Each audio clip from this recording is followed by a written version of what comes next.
हम प्रश्नावली 11.3 कक्षा 7वीं का गणित विषय का पहला क्वेश्चन देखेंगे। इकाई, दहाई, सैकड़ा, हजार, 10,000, लाख, 2,79,404 इस संख्या को हमें प्रसारित रूप में लिखना है। तो प्रसारित का मतलब इसे हमें प्रसार, हम जानते हैं प्रसार मतलब फैलना, फैला कर लिखना है। तो 2 गुणा, चूँकि ये 27 लाख था तो यहाँ पे 5 जीरो आएंगे, तो हमने ये 5 जीरो का गुणा कर दिया, प्लस फिर 7 के बाद 4 अंक है तो हमने 1 लिख के 4 जीरो का गुणा कर दिया, प्लस 9 इंटू 9 के बाद 3 अंक थे तो 1 लिख के 3 जीरो का गुणा कर दिया, प्लस 4 के बाद 2 अंक थे तो हमने 1 लिख के 2 जीरो का गुणा कर दिया, प्लस 0 में 10 का गुणा और 4 में 10 की घात 0। 10 की घात 0 का अर्थ होता है 1, मतलब 4। अब ये 5 जीरो थे तो 10 की घात 5 लिख दिया हमने, 2 गुणा 10 की घात 5, 7 गुणा ये 4 जीरो थे तो 10 की घात 4, प्लस 9 गुणा 10 की घात 3 क्योंकि 3 जीरो थे, प्लस 4 गुणा 10 की घात 2 क्योंकि यहाँ 2 जीरो थे, प्लस 0 गुणा 10 और ये 10 की घात 0 का मतलब होता है 1, तो 4 गुणा यहाँ 1 आएगा। इसके बाद इस पूरे रूप को बोलते हैं प्रसारित रूप। इस प्रकार हमने 27,09,404 का ये प्रसारित रूप है आंसर। दूसरे प्रश्न का पहला हम देखेंगे। ये संख्या हमें प्रसारित रूप में दी है, हमें इसकी संख्या लिखनी है। हमें यहाँ संख्या दी थी और हमने प्रसारित रूप लिखा था। अब हमें प्रसारित रूप दिया है, हमें संख्या लिखनी है।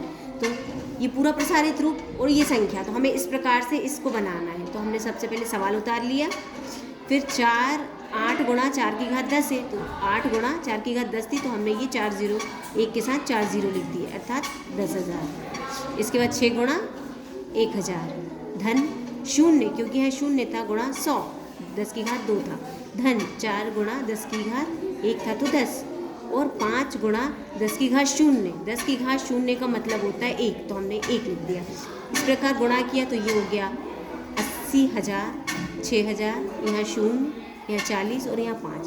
फिर हमने इस पूरे को जोड़ के लिख दिया, ये संख्या लिख दी, ये हमारा आंसर हो गया। अगला प्रश्न है तीसरे का पहला। हमें ये संख्या दी गई है और हमें इसका मानक रूप लिखना है। तो सर्वप्रथम हम शून्यों की संख्या गिनेंगे, 1 2 3 4 5 6 7 है तो 5 गुणा 10 के साथ हमने 7 जीरो लगा देंगे।